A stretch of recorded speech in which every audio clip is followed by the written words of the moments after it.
అమెరికాలో ప్రముఖ వాహన తయారీ సంస్థ ఫోర్డ్ 1,90,00,000 వార్షిక వేతనం తీసుకుని ఒక సీనియర్ ఉద్యోగిని కేవలం చాక్లెట్ కుకీ దొంగిలించాడని తప్పుడు ఆరోపణతో ఉద్యోగం నుంచి తొలగించింది. కెంటకీలోని ఫోర్డ్ ట్రక్ ఫ్యాక్టరీలో 11 ఏళ్లుగా ఎంతో నమ్మకంగా పనిచేస్తున్న 60 ఏళ్ల కట్ క్రోమ్ ఆఫీస్ క్యాంటీన్ లో తన షుగర్ లెవెల్స్ పడిపోవడంతో 186 విలువైన కుకీని కొనుగోలు చేశాడు. అయితే అతను ఆ కుకీని దొంగిలించాడంటూ సూపర్వైజర్ ఎలాంటి విచారణ లేకుండా బలవంతంగా ఫ్యాక్టరీ నుండి బయటకు పంపించేశాడు. తాను దొంగతనం చేయలేదని, దానికి సంబంధించిన బిల్లు ఆధారాలను చూపించి తన నిర్దోషిత్వాన్ని నిరూపించుకున్నారని తర్వాత కంపెనీ యూనియన్ తిరిగి ఉద్యోగంలోకి రమ్మని పిలిపించింది.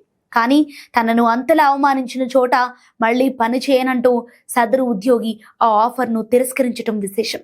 గతేడాది క్యాంటీన్లోనే ఏకంగా 1.14 లక్షలు ఖర్చు చేసిన ఒక నమ్మకమైన ఉద్యోగి పట్ల ఫోర్డ్ యాజమాన్యం వ్యవహరించిన తీరుపై నెటిజన్లు తీవ్రంగా మండిపడుతున్నారు.